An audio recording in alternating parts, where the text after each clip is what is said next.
Top 10 Amazing Facts about Volkswagen. What does Volkswagen's name mean?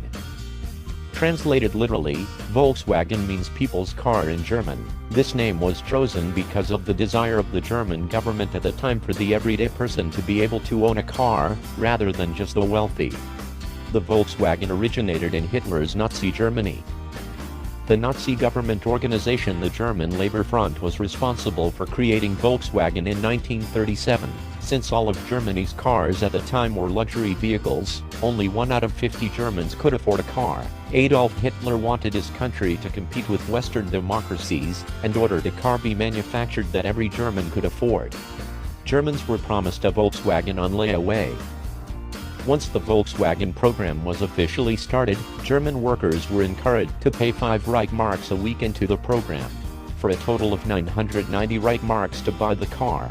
The official slogan was 5 marks a week you must put aside, if you want to drive your own car.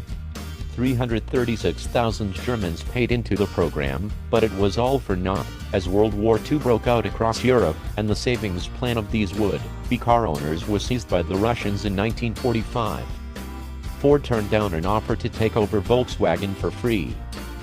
In 1948, with a bombed-out Volkswagen plant still in disrepair, the British offered an opportunity for Ford to take over the company for free.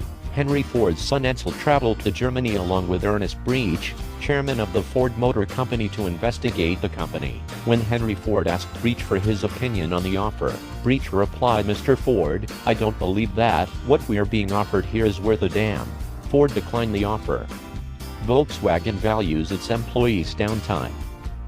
In 2011, Volkswagen instituted a new policy that limited the email capability of the company's smartphones between the hours of 6:30 p.m. and 7:30 a.m. on the urging of the company's work council. This was aimed at improving work-life balance for the employees, after many of them were unhappy with the high stress levels and the expectations that they would immediately answer emails during after-work hours.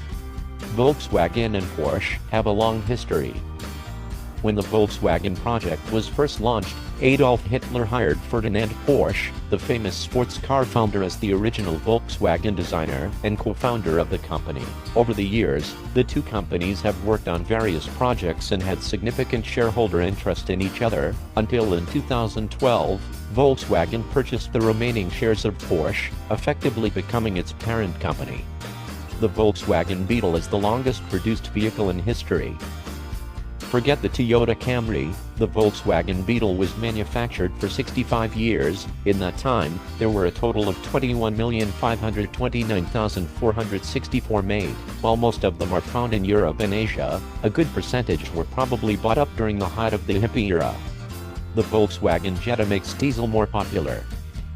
Despite the United States never adopting diesel as a mainstream fuel, Volkswagen does play a major role in the market. The Volkswagen Jetta TDI is by far the best-selling diesel compact car on the market. The 1960s were a great time for Volkswagen in America. Perhaps it was because of the rise of hippie culture and their affinity for the Beetle and the microbus, but Volkswagen made a splash into the American market in the countercultural decade of the 1960s. In January 1962, Volkswagens accounted for 60% of all import car registrations in the USA. Volkswagen is aiming for world domination. In 2010, Volkswagen's worldwide market share was 11.4%, after becoming the world's third largest automaker in 2008. In 2012, Volkswagen was considered the world's second largest automaker. Volkswagen's next ambitious goal seems within reach: to become the world's largest car maker by 2018.